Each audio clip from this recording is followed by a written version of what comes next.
Baik ibu-ibu, selanjutnya sunnah yang ke-11.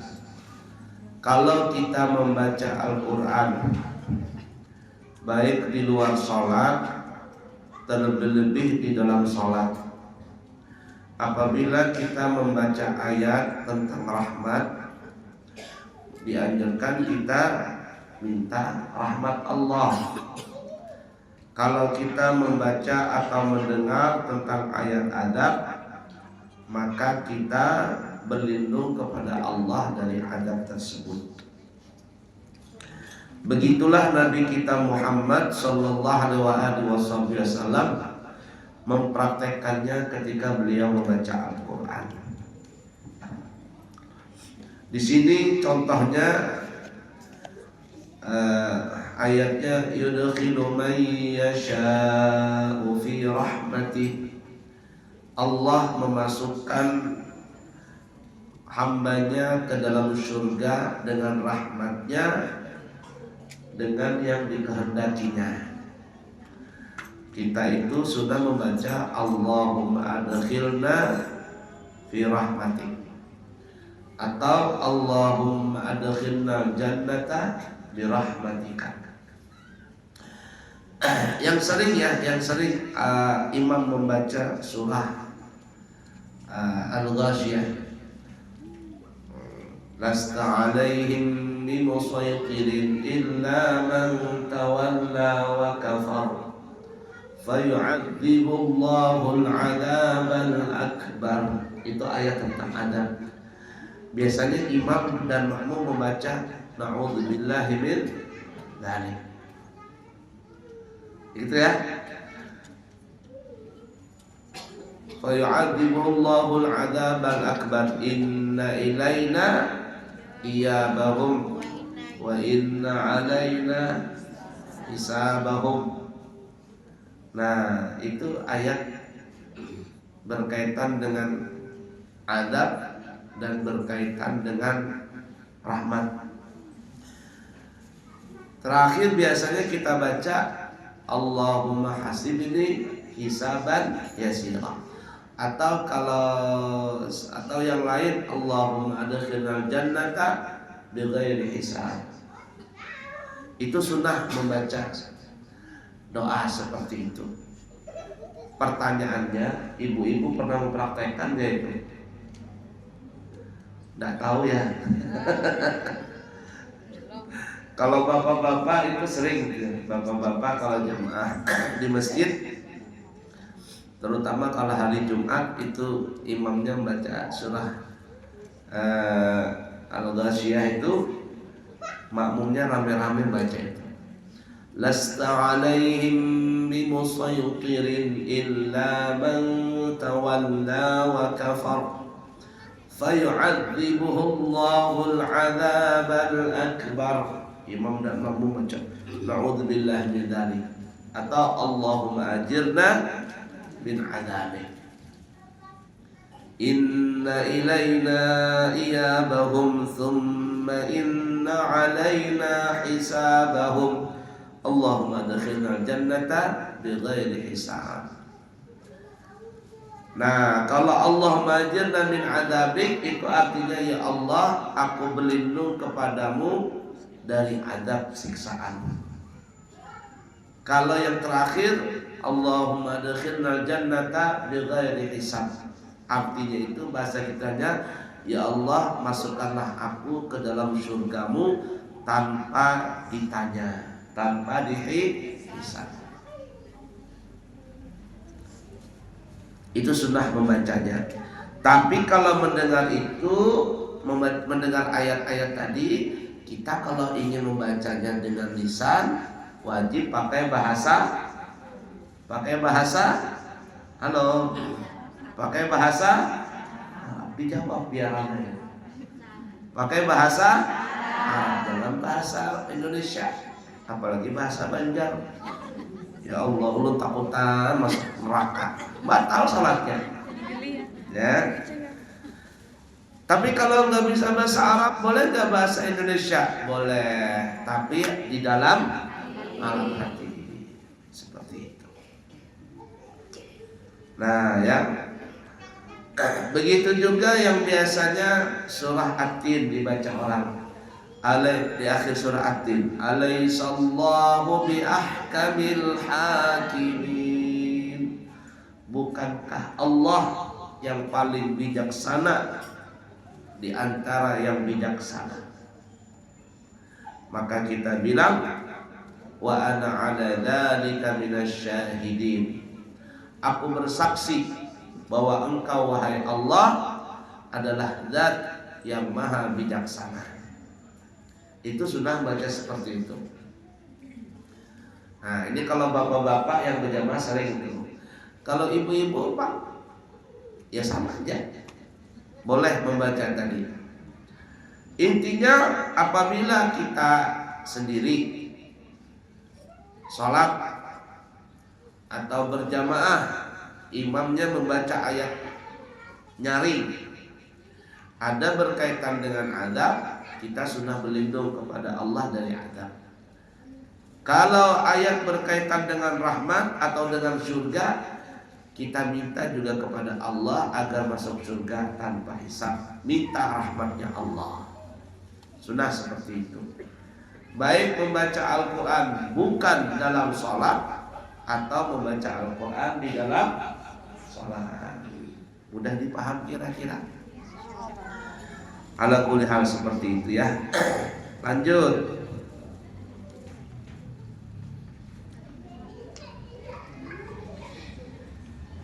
Mengeraskan bacaan di tempatnya dan memelankan bacaan di tempatnya juga.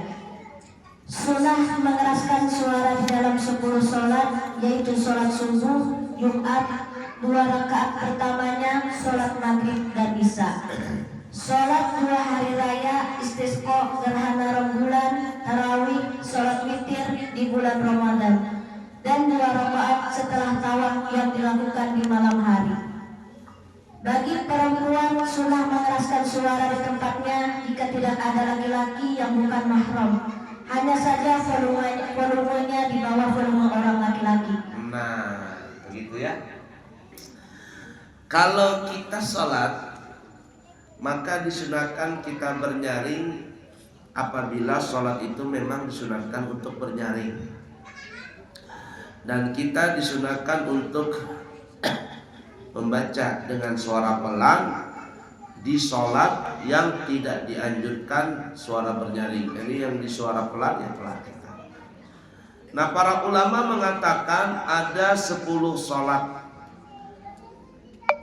yang dianjurkan kita untuk bernyaring.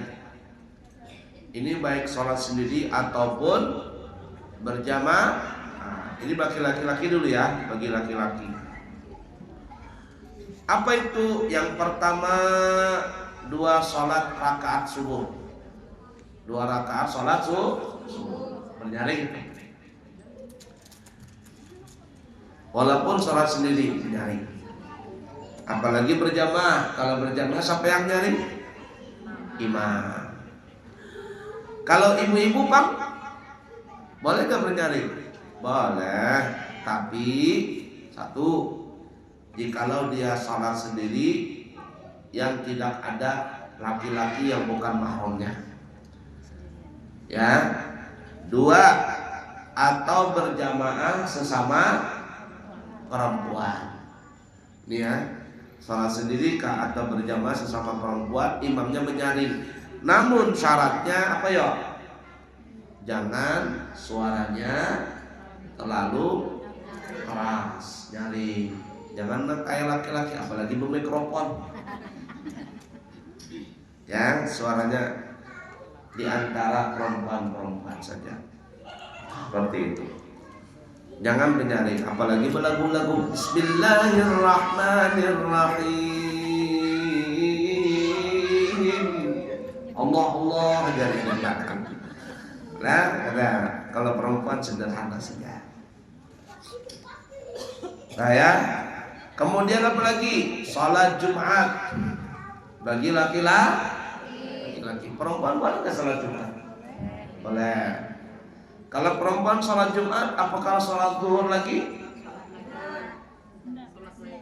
Apakah Kalau perempuan sholat Jumat, setelah sholat Jumat, apakah perempuan sholat zuhur lagi? Nah, gugur kewajiban sholat zuhur sudah. Dulu di Balikpapan waktu kami masih kecil, tahun berapa ya, 80-an, di Masjid Aswada itu kan Pasar Baru ada sekolah madrasah ibtidaiyah tahun 80-an. Tahun 80-an itu kalau kita sekolah ingatlah ibu-ibu bahari, gurunya killer, dan kekanakan killer. Tahu killer? Serem-serem ya, ketika ngajar itu kayak POC, tegas. Dimarahin kita sama guru kalau kita bikin salah. Berani gak kita ngadu pulang sama orang tua? Mbah langsung dijewer. Sekarang lebay, orang tuanya lebay, anaknya lah.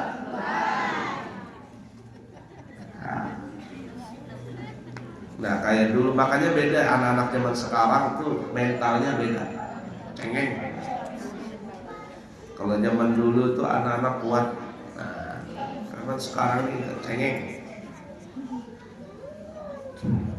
Makanya jadi guru tuh repot sekarang, jadi guru. Kata gurunya, aku mengajar aja, ada lagi mendidik. Mengajar aja, anak apakah setelah itu kada sudah dididik. Banyak guru-guru sini. Hati-hati ya. Apalagi dulu di pesantren 24 jam berat. Nah, jadi waktu dulu itu ibu-ibu kalau hari Jumat di Masjid Aswada, tahu Aswada ya, Pasar Baru, di bawah itu lakian, di atas tuh separuh bebinian, separuh laki-laki, penuh orang yang sholat. Sekarang tidak ada lagi bebinian. Padahal boleh bebinian itu sholat Jumat. Di mana sekarang perempuan yang sholat Jumat? Mekah, Madinah banyak. Kalau orang berumrah tuh, nah, apalagi 12 hari, biasanya 2 kali Jumat menemui. Jumat di Mekah, Jumat di Madinah. Semuanya berbondong-bondong sholat Jumat, termasuk perempuan. Jadi kalau perempuan setelah kalau dia sholat Jumat, maka gugur kewajiban bagi dia untuk sholat. Ya, itu panjang nanti masalahnya. Insya Allah akan sampai babnya. Tapi 5 tahun lagi baru nyampe bab itu. Ya kita aja sebulan sekali belajaran. Ya sholat Jumat. Nah, jadi imam menjaring, makmum jangan menjaring. Kemudian apa lagi? 2 rakaat pertama sholat maghrib. Rakaat pertama, rakaat kedua. Kemudian 2 rakaat pertama sholat isya. Nah, kemudian apa lagi? Sholat 2 hari raya, Idul Fitri, Idul Adha. Kemudian lagi apa lagi? Sholat istisqa. Sholat istisqa, minta hujan. Berapa hari ini panas ya. Kemarin itu Buya berangkat ke Solo, dari Solo ke Jakarta. Panasnya di rumah mertua. Padahal kan di daerah Cimanggis itu, masih daerah dekat Bogor, panas banget, tekuhup rasanya. Nah, sekalinya ada berita entah apa matahari kaparak atau apa, kada paham juga itu. Nah, sampai di bulan November nanti. Ala kulli hal. Salat istisqa, minta hujan, menyaring juga. Gerhana bulan. Nah, ini kalau dalam mazhab Imam Syafi'iyah, ibu-ibu, salat gerhana itu ada 2, ada gerhana matahari, ada gerhana bulan. Yang dianjurkan penyaring itu salat gerhana bulan. Kalau gerhana matahari suaranya pelan. Tapi di Balikpapan berapa kali kita melaksanakan sholat gerhana matahari, imamnya menyaring. Padahal sunnahnya itu matahari pelan, kalau bulan menyaring. 2 bulan yang lalu itu Abuya berangkat umrah pas gerhana bulan di seluruh dunia kan ya, termasuk pas itu sholat gerhana di Madinah, gerhana bulan itu menyaring. Kemudian sholat taraweh menyaring juga. Sholat witir di bulan Ramadan 3 rakaat boleh, 5 rakaat boleh, paling banyak 11 rakaat kalau di bulan Ramadan menyaring. Kemudian apalagi salat sunat tawaf setelah tawaf apabila dilakukan di malam hari. Nah ini yang mau umrah ya, pas umrahnya di malam hari. Selesai tawaf kita salat sunat tawaf. Nah maka kita dianjurkan agar menyaring bacaan tadi apabila kita melaksanakan umrahnya di malam hari. Kalau di siang hari suaranya pelan saja. Abu ini sebenarnya berangkat tanggal 1 November ini umroh. Berangkat lagi cuman jamaahnya beginian. Jadi suruh umah aja memimpin. Ya, karena tidak ada fungsinya juga kalau Abu ya ikut. Jamaahnya beginian repot juga. Apalagi nenek-nenek yang di bawah. Jadi umah rencananya tanggal 1 November ini berangkat. Baiklah ya. Nah seperti itu tuh. Nah kalau perempuan menyaring juga ya, tapi suaranya agak pelan. Baik, lanjut.